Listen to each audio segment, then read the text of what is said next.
الله عليه وسلم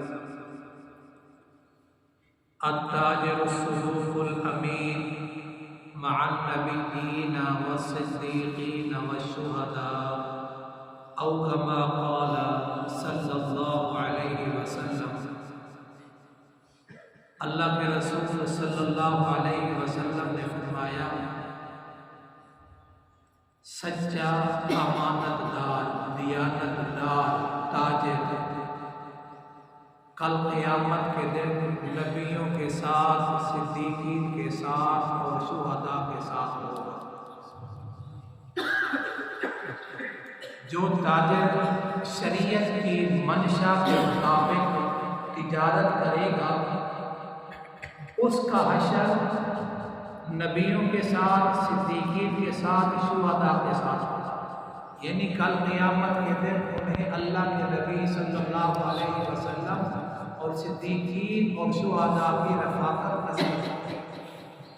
نبیوں کے ساتھ رفاقت نصیب ہونے کی وجہ یہ ہے کہ ایک تاجر نے شریعت کے مطابق نبی صلی اللہ علیہ وسلم کی تعلیمات کے مطابق تجارت کی ہے، اس کی وجہ سے نبیوں کا قرب نصیب ہو۔ صدیقین کے ساتھ رفاقت اس وجہ سے نصیب ہوگی کہ اس نے تجارت میں سچائی کا دامن نہیں چھوڑا، اپنی تجارت کو سچائی کے ساتھ کرتا رہا۔ شہداء شہید کا معنی ہے گواہ، شہید کا معنی ہوتا ہے گواہ۔ تو کل قیامت کے دن شہید لوگ اس کی تجارت کی گواہی دیں گے اور اس نسبت سے ان کو شہداء کی رفاقت نصیب ہوگی۔ علماء کرام نے لکھا ہے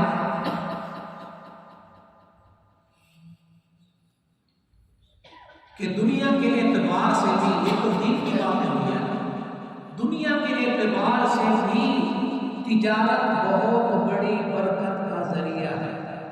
ایک روایت میں آقا صلی اللہ علیہ وسلم نے فرمایا، تجارت کا پیشہ اختیار کرو، اللہ تعالیٰ نے 10 حصوں میں سے 9 حصے برکت تجارت میں رکھی ہے۔ 9 حصے تجارت برکت، 9 حصے کس میں رکھی ہے؟ برکت تجارت میں رکھی ہے۔ اور ایک حدیث اور بھی سنا دیتا ہوں صاحب، آقا صلی اللہ علیہ وسلم نے فرمایا، التجار یحشرون یوم القیامۃ فجارا،